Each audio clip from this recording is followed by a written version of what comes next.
तो जोंना बियो AP family health and dental care जे दुगुनथिंना धालिगावआवहाय स' बियो बिनिनो जोंनि आमगुरिनि ब्रान्च बयनिसिमबो गोजोननाय जासिहरनाय थाबाय दायो थांनो ओंखारदों जाहैबाय जोङो आमगुरि बाजारावहाय चिरां जिल्ला आमगुरि बाजार दा गोजोनथाव खौरां बे आमगुरि बाजारावहाय सप्तायाव खेबसे डक्टर फैनाय जायो दा बे डक्टरा मानि ट्रिटमेन्ट खालामो आङो नोंथांमोननो भिडिअनि गेजेरजोंहाय शेयार खालामनो गोसो जादों गोबाङानो मिथियाखैबो जानो हागौ आरो खायसेया मिथिबाय जानो हागौ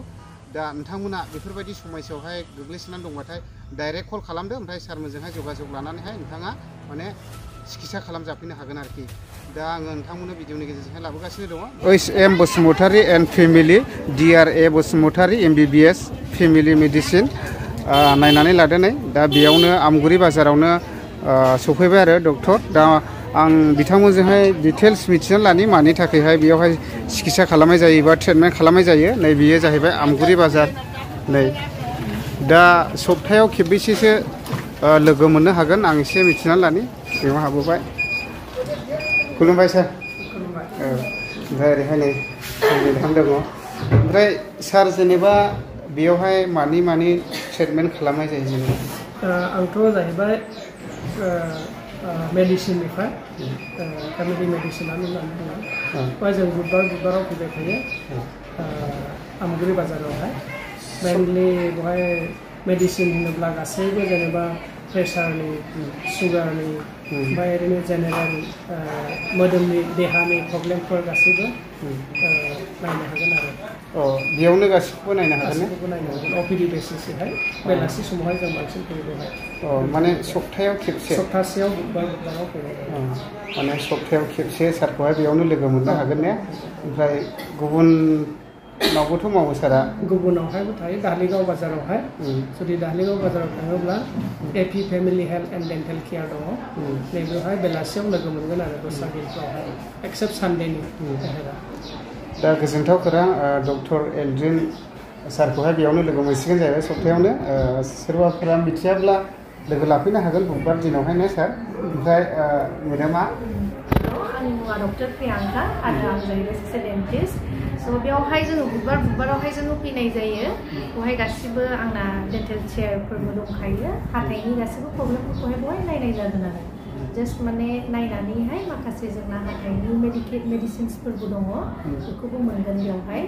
आरो जोंना मोनसे आरो ब्रान्च दङ बे जाहैबाय धालिगाव बाजारावहायनो एपि फेमिलि डेन्टेल जेखौ बुंबाय बेवहाय डेन्टेलबो दं मेडिसिनबो दं जायफ्रा गोनां माने बिसोरो फैनानै नायजाफैनो हागोन आरो दा हाथाइनि प्रब्लेमबाथाय बेयावहाय हाथाइनि प्रब्लेम ओमफ्राय जेनेरेल मेडिसिन बेफोर गासिखौबो नायफैनो हागोन आरो माने हाथाइनि क्लिनिकफोरबो जागोन बेवहाय आरो हाथाइनिफ्राय माने गासिबो प्रब्लेमखौ माने नायनाय जागोन बेयाव खेबसे फैगोन जोङो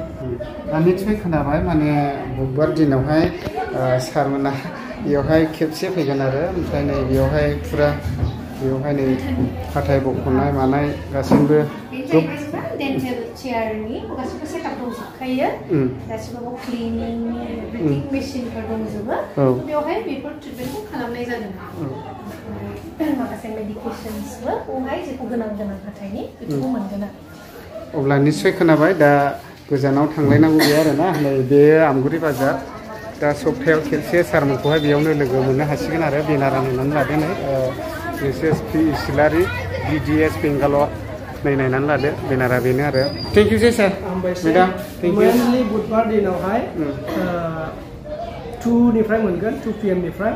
ओमफ्राय जोंना रिसेपसन थायो रिसेपसनाबो मर्निंनिफ्राय लोगो मोनगोन आरो कन्टेक्ट माबायोब्ला बे कन्टेक्ट खालामनानै बिसोर रेडि खालामनानै दोननो हागोन आरो रिसेपसनिस्टआ मर्निंनिफ्रायनो थायो खिन्थु जों बेवहाय फैयो 2टानिफ्राय फैयो आरो 2टानिफ्राय 5टासिम फासटासिम ओमफ्राय बेजों लोगोसे मोनसे गोजोनथाव खौरांबाव आमगुरि बाजारावनो नै बेनारखौ नुदोंना नोंथांमोना दा बिगोमाया आंखौहाय एसे इउटुबाव आपल'ड खालामना होलाय फंबाय होननायलाय बे हिसाबैनो आङो एसे एक्सप्ल'र खालामनानै होसिगोन नै नायदो बेनारा बेनो नोंथांमोना नांगौ जायोब्ला डाइरेक्ट कन्टेक्ट खालामनानैहाय जगाजग लाहरनो हागोन ओमफ्राय आङो बिगोमानिफ्राय एसे मिथिनानै लानि नोंथांमोना नायलांनो हागोन ग्रिल मोनगोन न'नि ग्रिल ओमफ्राय ओरैनो सोरबाफोर केसिफोर बानायनो गोसो दंब्ला बेखौबो बानायनो हागोन ओमफ्राय बिदिनो न'नि गेट बेफोरखौ मोननो हागोन जायफ्रा गोसो दङ बेखौहाय बानायफैनो हागोन आरो बेहाय गोजानाव थांलायनांगौनि एसेबां गोनांथि गैला दा चिरां जिल्ला आमगुरि बाजारावनो आरो बियो नै ओरैहाय बानायजेनबाय नै दा बेनो नै आमगुरि बाजार बेनो नै आमगुरि बाजार ओमफ्राय खानामाख्रा दैयाबो ओइ नै साखाथियावनो आरो दा सप्तायाव खेबसे जायो आरो आमगुरि बाजारा बुधबार दिनावहाय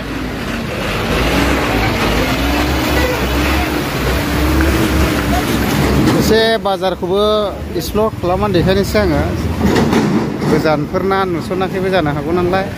ने माहाजन दा ओरैहाय बाजार जाहैबाय ओमफ्राय नै ओरैहाय सानजा सोनाब जादों बाजारा ओमफ्राय ओरैहाय सानजा सोनाब बे लामाया जाहैबाय मालिबिथासिम थांबाय भुटानसिम सेम एखे कि खिनिबा लागे रे एखे एखे दा बाजारखौ एसे दिन्थिनि बेयावहाय इथा लाबोदों नै टाटा मबाइलजों लाबोनानै फानफैयो ओमफ्राय नै ओरैजों थांनांगौ आरोना साराइल ड्रिंकनि चेम्बारा बैयावनो हनै ओरैहाय सिदा नामायलांदो नैबे बिफांनि सिंजोंहाय होमबानो मोनहैबाय आरो नायलांबाय थाबानो जाबाय एसे बाजार बेयावहाय सनारि नै सना बानायनाय जायो बेयावहाय प्रयजन जायोब्ला बानायफैनो हागोन आरो ইউটিউব চ্যানেল আছে ইউটিউব চ্যানেল যাবো দেই সাবস্ক্রাইব করে দিব বলে চ্যানেলের নাম মামা एसके बड' ब्लग এসকে বড় ब्लग সাবস্ক্রাইব করে দিব दे ओमफ्राय नैबेहाय बायदिसिना फानो आरो सेन्देल बायदिसिना ओमफ्राय नै सारनि चेम्बारा बैनो आरो ओमफ्राय ओरैहाय फारलें बायदिसिना फानो जोबोद गोबां गोबां ओंखारो दै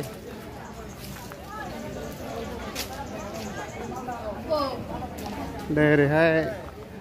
जि गस्ला फाननाय जायो आरो